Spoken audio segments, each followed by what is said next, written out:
Assalamualaikum warahmatullahi wabarakatuh. Alhamdulillahirabbil alamin wa bihi nasta'inu ala umuri dunya waddin. Shalatu wassalamu ala asrofil anbiya'i wal mursalin wa ala alihi washabbihi ajmain. Amma ba'du.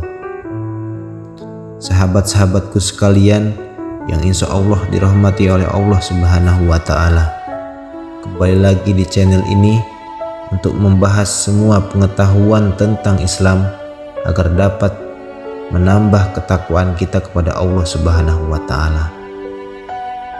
Alam kubur, tempat peristirahatan terakhir bagi manusia ketika sudah meninggal. Sudah terbayang betapa sempitnya, sumpek, dan tidak ada penerangan apapun di dalam kuburan kecuali dengan amal perbuatan soleh. Dalam Islam diyakini bahwa ada beberapa amalan yang bisa dilakukan manusia ketika masih hidup guna bekal penerangan di alam kubur nanti.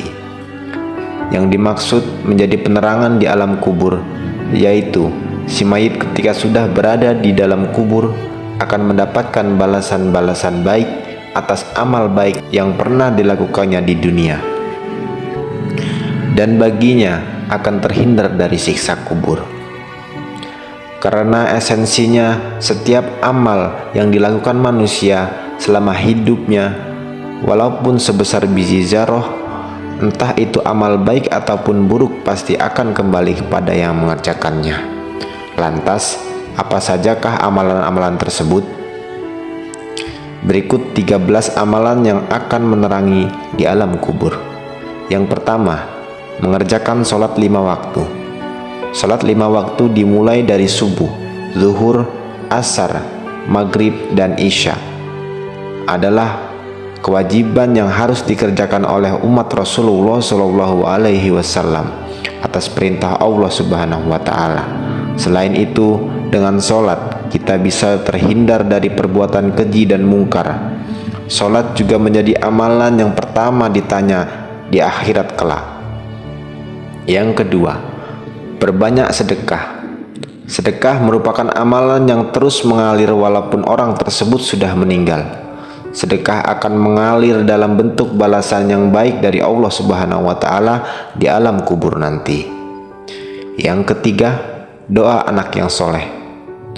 Dalam hadis riwayat Muslim ada 3 amalan yang tidak akan terputus dan terus mengalir kepada orang yang melakukannya. Sebagaimana yang telah disebutkan di bawah ini, apabila anak Adam meninggal maka terputuslah segala amalnya kecuali sedekah jariyah, ilmu yang bermanfaat, dan doa anak yang soleh. Hadis riwayat Muslim. Yang keempat, membaca Al-Quran. Dalam hadis riwayat Muslim diterangkan bahwa bacaan Al-Quran karena sesungguhnya Al-Quran akan menjadi syafaat pada hari kiamat bagi orang yang mengikutinya. Hadis riwayat Muslim. Al-Quran juga menjadi petunjuk dan tuntunan baik bagi manusia jika ingin selamat di dunia hingga ke akhirat kelak. Yang kelima, doa diakhiri tahiyat sebelum salam. Dalam hadis sahih Imam Bukhari, berikut doa yang wajib dibaca di akhir tahiyat sebelum salam agar terhindar dari siksa kubur dan fitnah dajjal.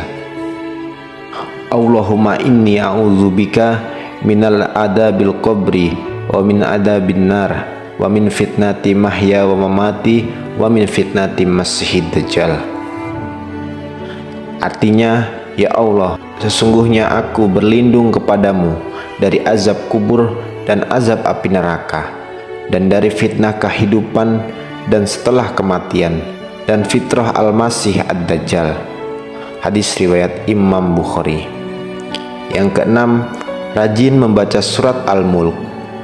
Dalam sebuah hadis disebutkan bahwa salah satu amalan agar terhindar dari siksa kubur adalah dengan memperbanyak bacaan surat Al-Mulk semasa hidupnya di dunia. Yang ketujuh, membaca surat Al-Ikhlas sebanyak 40 kali. Dalam kitab Busrol Karim dijelaskan khasiat membaca surat Al-Ikhlas sebanyak 40 kali yang artinya berbunyi, seorang muslim yang membaca surat Al-Ikhlas sebanyak 40 kali menjelang kematian, maka akan terhindar dari siksa kubur. Ia juga aman dari himpitan kubur, dan malaikat dengan telapak tangannya akan membawanya menerangi jembatan hingga ke surga. Kitab Busrul Karim. Yang kedelapan, membaca tasbih. Membaca tasbih 2 kalimat yang berbunyi subhanallah wa bihamdihi subhanallahil azim adalah 2 kalimat yang bisa menyelamatkan dari siksa kubur, seperti hadis yang diriwayatkan oleh Abu Hurairah yang artinya berbunyi bahwa Rasulullah SAW bersabda, 2 kalimat ringan di lisan, berat ditimbang dan disukai yang Maha Pengasih Ar-Rahman, yaitu subhanallah wa bihamdihi subhanallahil azim. Hadis riwayat Bukhari. Yang kesembilan, melaksanakan ibadah haji dan umrah. Melaksanakan ibadah haji dan umrah menjadi salah satu ibadah yang akan menerangi di alam kubur nanti. Bagi yang mampu dalam segi tenaga dan finansial, maka alangkah baiknya bersegera melakukan ibadah haji maupun umrah. 10. Membaca doa sapu jagat kebaikan dunia dan akhirat. Doa sapu jagat ataupun merupakan doa yang pamungkas yang sering dibaca umat Islam untuk meminta kebaikan di dunia hingga akhirat, seperti lafal di bawah ini. Rabbana atina fid dunya hasanah wa fil akhirati hasanah wa qina azabannar. Artinya, ya Tuhan kami, berilah kami kebaikan di dunia dan kebaikan di akhirat, dan peliharalah kami dari siksa api neraka. Quran Surat Al-Baqarah ayat 201. Yang ke-11, membaca doa terhindar dari siksa api neraka. Selanjutnya, membaca doa agar terhindar dari siksa api neraka, yaitu pada surat Al-Imran ayat 192 yang artinya berbunyi, ya Tuhan kami, sesungguhnya orang yang Engkau masukkan ke dalam neraka, maka sungguh Engkau telah menghinakannya, dan tidak seorang penolong pun bagi orang yang zalim. Quran Surat Ali Imran ayat 192. Yang ke-12, membaca doa agar diwafatkan bersama orang beriman. Selanjutnya, membaca doa agar diwafatkan bersama orang-orang yang beriman, yaitu pada surat Al-Imran ayat 193 yang artinya berbunyi, ya Tuhan kami, sesungguhnya kami mendengar orang-orang menyeru kepada imam, yaitu berimanlah kamu kepada Tuhanmu, maka kami pun beriman. Ya Tuhan kami, ampunilah dosa-dosa kami dan hapuskanlah kesalahan-kesalahan kami, dan matikanlah kami berserta orang-orang yang berbakti. Quran Surat Al-Imran ayat 193. Yang ke-13, membaca doa agar tidak dihina di akhirat. Yang terakhir yaitu membaca doa agar tidak dihina di akhirat nanti, yaitu pada surat Al-Imran ayat 194 yang artinya berbunyi, ya Tuhan kami, berilah kami apa yang telah Engkau janjikan kepada kami melalui Rasul-Rasul-Mu, dan janganlah Engkau hinakan kami di hari kiamat. Sungguh Engkau tidak pernah mengingkari janji.